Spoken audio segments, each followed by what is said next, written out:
ఒకటి రెండు కాదు, అనేకమైనటువంటి పచ్చి అసత్యాలను. అవును రే, ఈ సఫారీ నీకు అంత అవసరం ఏంట్రా? నచ్చలేదా సార్ మీకు? పరమ చండాలంగా ఉంది. ఈ కొద్ది కాలంలోనే జగన్మోహన్ రెడ్డి గారు చెప్పడం చూస్తున్నా, అన్ని అబ్జర్వ్ చేస్తున్నా. చాలా మంది కొత్త వాళ్ళకి ఆశ్చర్యం వేస్తుంది. ఇలాంటి వెధవి ప్రపంచంలో ఎక్కడా ఉండడరా.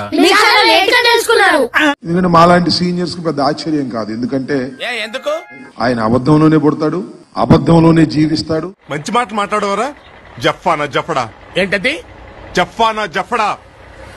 ఏమండి, give respect and take respect, మర్యాదగా చెప్తున్నాను.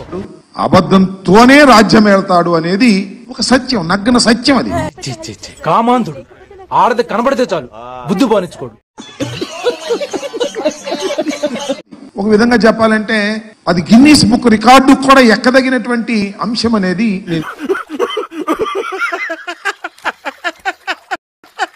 నేను ఈ సందర్భంగా చెప్పదలుచు. అన్ని మనం కాదనలేం కానీ చంద్రబాబు నాయుడు గారు 4,000 ఇస్తానన్నాడు, అది మాత్రం ఇచ్చాడు. ఒక నెల, నెక్స్ట్ మంత్, ఆ తర్వాత ఏం జరిగిద్దో మనం చెప్పలేం. పొట్టకాయ వస్తుందండి, ఎన్ని మాట్లాడాలని నమ్మకండి. ఇస్తాడు.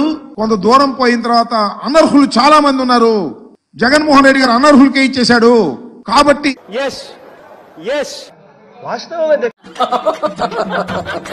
అనర్హుల్ని ఏరివేస్తామని చెప్పేసి వాళ్ళని కొంతమందిని ఏరివేసిన ఆశ్చర్యపడవలసినటువంటి అవసరం లేదు అని ఈ సందర్భంగా నేను చెప్పదలుచుకున్నాను.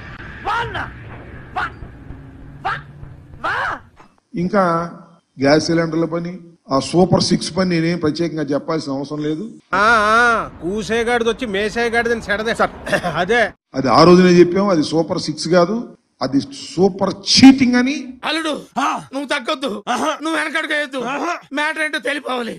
ఏంటంటే చెప్పిప్పుడు అదే చీటింగ్ కి వాళ్ళ చంద్రబాబు నాయుడు గారు మాట్లాడుతున్నాడు.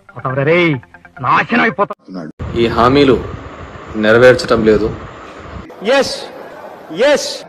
ముఖ్యంగా అమ్మఒడిని కావచ్చు, ఇలాంటివి తీసేసి అవన్నీ తీసేస్తున్నాడు అని చెప్పి నాతో చెప్తే చెప్పావు కానీ ఎవరితో చెప్పకు, ఎవరు నమ్మరు. బేసిక్గా వి కాంట్ ఎక్స్పెక్ట్ అద్భుతాలన్నీ అప్పుడే జరుగుతాయని కూడా మనం అనుకోకూడదు. కరెక్ట్, ఇది కరెక్ట్ గా చెప్పావయ్యా. We have to give them time. ఈ ఇయర్ ఎండ్ వరకు కూడా టైం ఇవ్వాలి. ఎందుకంటే వాళ్ళు సంపద సృష్టించి కదా తర్వాత ఇస్తామనేది. మానవత్వం ఉందా, బుద్ధి ఉందా, బుర్ర ఉందా? ముందైతే ఇస్తామని ఏం లేదు కదా, సంపద సృష్టించడానికన్నా మనం టైం ఇవ్వాలి కదా. సో ఆ సంపద సృష్టించిన తర్వాత మనం వాళ్ళు ఏ మాట వరకు నిలబెడతారు, ఏ విధంగా వాటిని ఇది చేస్తారు అనే దాన్ని మనం మాట్లాడుకోవచ్చు. అంటే దాని ముందు ఈడో పెద్ద శక్తివంతుడని ప్రూవ్ చేసుకోవాలనా, లేకపోతే జనాలంతా ఈలో ఎంత విషయం ఉందని ఫీల్ అవ్వాలనా? నాకు అర్థం కావట్లా. ఇక మూడోది భయంకరమైన అవినీతి. అవినీతి ఎప్పుడు ఉండదు, కొత్తగా వీళ్ళేమో అవినీతిని కనుక్కోవాలా. కానీ అవినీతి కూడా తారస్థాయికి దాటిపోయి 100 రూపాయలు 10 రూపాయలు తింటాం వేరు, 100 400 చేసి 350 రూపాయలు తింటాం వేరు. 100 రూపాయలు 10 రూపాయలు తింటాం వేరు, 100 400 చేసి 350 రూపాయలు తింటాం వేరు. దీనికి మీరు ఏమంటారు సార్? అంటే అది రామ్ ఆ రకమైన అవినీతి. ఎన్నో రకాల ప్రొక్యూర్మెంట్స్ లో 100 రూపాయలు తప్పని దానికి 400 రూపాయలు 500 రూపాయలు ఆధారాలు ఉన్నాయి. ఊరికే చెప్పట్లా. అంతేలే, ఎదవలకు పదవులు వస్తే ఇలాగే ఏడుస్తుంది. రైట్, కొన్ని రంగాల్లో ఆధారాలు ఉన్నాయి.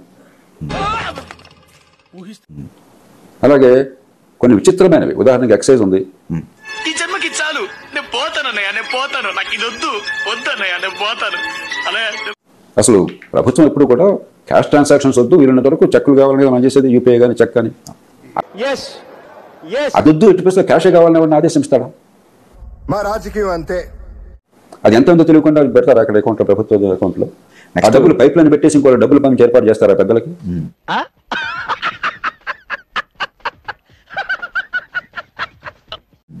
ఎట్లా అవుతుంది? అది ఒక చిన్న ఉదాహరణ. ఇట్లా అవినీతి కూడా తారస్థాయికి వెళ్ళిపోయేసి ఖజానాన్ని కొల్లగొట్టే అవినీతి దాకా వచ్చేసింది. ఈ మూడు కలిపితే తడిసి ముప్పంది అయిపోయింది. ఇదే నా పాలిటిక్స్, ఇదే నా తండ్రిని చూసి నేను నేర్చుకున్న హిస్టరీ అది అని ఈ సందర్భంగా చెప్పడానికి చాలా చాలా చాలా సంతోషం. చూద్దాంలే, చూడటం కాదండి, మీరు చెయ్యాలంతే. సరే, మీరు ట్రై చేస్తారన్నారంటే అది ఓకే అయిపోయిన